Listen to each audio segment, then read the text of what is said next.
Olá, sejam bem-vindos a mais um vídeo do canal. Neste aqui nós vamos fazer a leitura e o comentário de uma citação do volume 2 da série Filho do Fogo, do Daniel Mastral, que se chama O Descortinar da Alta Magia. Foi um livro sugerido por vocês. Eu, por mim, não jamais li um negócio desse, mas vocês sugeriram, então eu faço o trabalho que vocês me dão para fazer. E o que eu estou fazendo agora? Ao invés de fazer aquelas lives enormes de horas e horas para fazer o comentário de todas as citações que eu tinha de um livro, eu decidi fazer um picotamento aí, e vídeos bem menores, bem mais breves, que podem ser apreciados por vocês também, conforme vocês queiram, um por um, né? Do jeito que cada um achar melhor. E no fim eu faço um vídeo só para fechar e dar a nota final. Então, vamos ver aqui a primeira citação que eu separei para fazer este comentário. O título é este aqui, né? Cadê o absoluto? Tudo é relativo, tudo vai da interpretação. Vamos ver. Vou fazer a leitura e comentário. Vamos ler algumas passagens escolhidas do segundo volume da série Filho do Fogo, de Daniel Mastral, o livro intitulado O Descortinar da Alta Magia. Nesta passagem lemos uma argumentação satanista, real ou inventada, eu não sei, né? Jamais saberemos talvez, a respeito da integridade da revelação luciferiana, em contraste com as contradições e antinomias bíblicas, mais ou menos como os islâmicos argumentam, em defesa da suposta integridade do Corão. Então é comum, nessa argumentação satanista, dizer que a Bíblia está cheia de problemas, contradições, ambiguidades e antinomias. Como que para dizer que a coisa como um todo tem que ser descartada? Então o diabo ele é muito safado, ele vai lá, ele causa a corrupção do testemunho da palavra de Deus, porque ele tem o poder para isso, não é isso? Deus deu para que nós façamos uma escolha, se a gente quer confiar nas coisas divinas por um dom do discernimento que a gente recebe do Espírito Santo, ou se a gente quer ter a certeza, por exemplo, que os muçulmanos têm na suposta integridade do Corão, ou até que os satanistas têm nas revelações luciferinas, né? A escolha tem que ser nossa. Então a mistura existe para que exista o nosso discernimento e a nossa escolha responsável, né? Moralmente responsável. Já expliquei isso num vídeo anterior que eu até gravei hoje mesmo. Então essas ambiguidades elas são necessárias e a argumentação ela vai seguir justamente essa lógica de que existem problemas. Como é que a Bíblia pode ser boa ou trazer a verdade divina se ela está cheia de problemas, né? Então vamos lá. Antes da leitura em si, lembremos que a mente humana opera dialeticamente de forma inevitável. Não há premissas, sejam satanistas ou islâmicas, ou de qualquer espécie, que não sejam ilimitadamente questionáveis. Pois o inquestionável é o autoevidente que subsiste num tal nível de pureza abstrativa que nunca é o suficiente para explicar a totalidade da condição humana. Isto quer dizer que as nossas crenças, na maior parte dos casos, são acreditáveis justamente porque são questionáveis, o que torna o nosso assentimento imputável como uma decisão moral e não uma mera constatação dedutiva. Vemos isso, inclusive, na doutrina do método científico, como com a falseabilidade de Popper. Isto é primário demais e não deveria ser preciso explicar. Vivemos num período tenebroso e ao mesmo tempo irônico, uma grande ignorância justamente na época da disseminação do conhecimento, na assim chamada Era da Informação. O ser humano tem cada vez mais acesso a informações e cada vez menos capacidade de saber o que elas significam. Então, uma crença, ela tem um valor moral, porque você resolve acreditar nela justamente porque ela não é obrigatória, porque ela é questionável. Porque qual é o mérito de você acreditar em alguma coisa que você não pode questionar? Não tem mérito nenhum.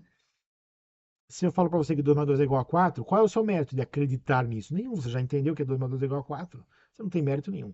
Então, se a liberdade exerce uma escolha moral que é imputável, como se fosse um mérito, ou seja, você escolheu o bem, você só pode escolher porque você também poderia rejeitar. Se você não tivesse liberdade de rejeitar, você não teria liberdade de aceitar. Se você não teria liberdade de aceitar, então não é mérito seu acreditar em nada. Dá pra entender?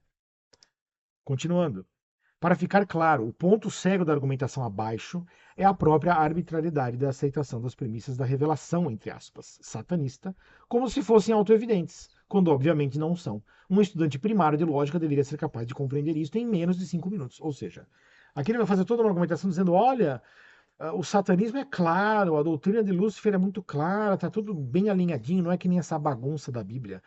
Mas se eu não quiser questionar essa porcaria dessas premissas do satanismo, eu também não posso. É lógico que eu posso. Então o cara faz uma escolha de não questionar aquilo e questiona o outro e fala o outro é que é confuso. O outro é que tá bagunçado, o meu aqui tá tudo certinho. Certinho porque você não quer mexer. Porque se você começar a questionar, você também vai descobrir um monte de coisa, um monte de problema. Obviamente vai descobrir, não tem jeito. Então, é um truque, né? É uma mentira. Vamos ver aqui a passagem do livro, né? Diz assim: pode ser que a Bíblia tenha sido adulterada, continuei. A Igreja Católica, com todo o seu poderio, mexeu em tanta coisa e mudou tanta coisa. E as pessoas que se dizem donas da verdade, que acreditam na Bíblia como sendo um absoluto, cometeram atrocidades. E tudo em nome de um Deus de amor. E cometeram atrocidades devido às diferentes interpretações do mesmo assunto, do mesmo texto. Não? Porque se Deus é um só e não muda, você há de concordar que a verdade deveria ser uma só. Como você explica toda esta divergência de interpretações? E mais ainda, a infinidade de seitas derivadas da Bíblia, todas crendo serem, perdão, todas crendo terem a interpretação certa. Jesus veio e disse: Eu sou o caminho, a verdade e a vida. Se ele é o único caminho, a verdade também deveria ser uma só. Como então existe esse monte de lixo cristão, um querendo ser mais do que o outro, brigando entre si, discutindo? Cadê o absoluto? Tudo é relativo. A bondade de Deus é relativa, a verdade de Deus é relativa, o pecado é relativo. Tudo vai da interpretação. Então, obviamente, isso aqui é uma grande ignorância, porque quando ele fala assim, por exemplo, aqui, né? Quando ele fala assim, as pessoas que se dizem donas da verdade, que acreditam na Bíblia como sendo um absoluto, cometeram atrocidades. Isso é culpa de Deus ou é culpa dessas pessoas que fizeram isso?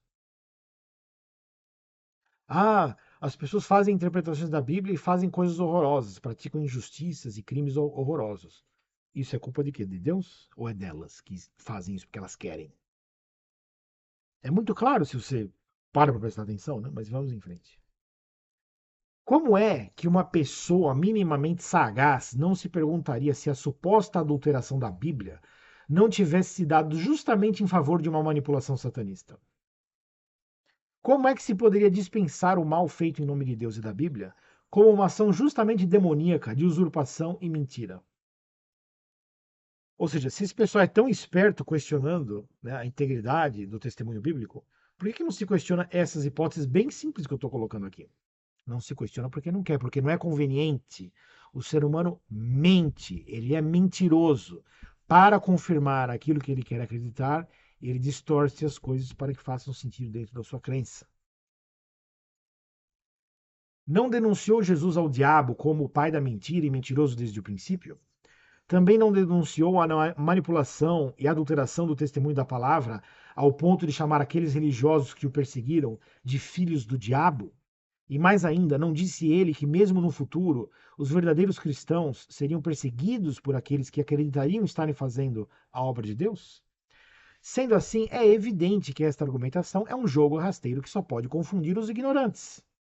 Sim, a verdade é uma só e não é relativa, mas o absoluto não é nossa propriedade. E esta é a razão da rebelião gnóstica contra o Criador, partindo do próprio espírito de Lúcifer, que não aceitou o limite do seu entendimento diante do seu Criador. E é por isso que os satanistas gostam tanto de Lúcifer, porque este falso Deus se dispõe a fazer negociatas e a trocar favores, bem ao gosto da imundície espiritual de seus seguidores. Gostam de um falso Deus que está mais à sua disposição para fazer conspirações e barganhas, então, no fim das contas, eles todos se merecem. Para que fique claro, a relatividade do conhecimento da verdade divina é uma disposição determinada pela limitação da forma substancial de qualquer criatura. Isto não é inescapável por um capricho divino, mas por uma necessidade metafísica. Ou seja, nós não podemos ser donos da verdade divina porque nenhuma criatura pode. Isto é impossível de se fazer, não é um capricho divino, não é que Deus condenou você à ignorância. Não, você não pode ser Deus. Só Deus pode ser Deus. Então a ignorância ela é constitutiva da forma substancial de qualquer ser limitado.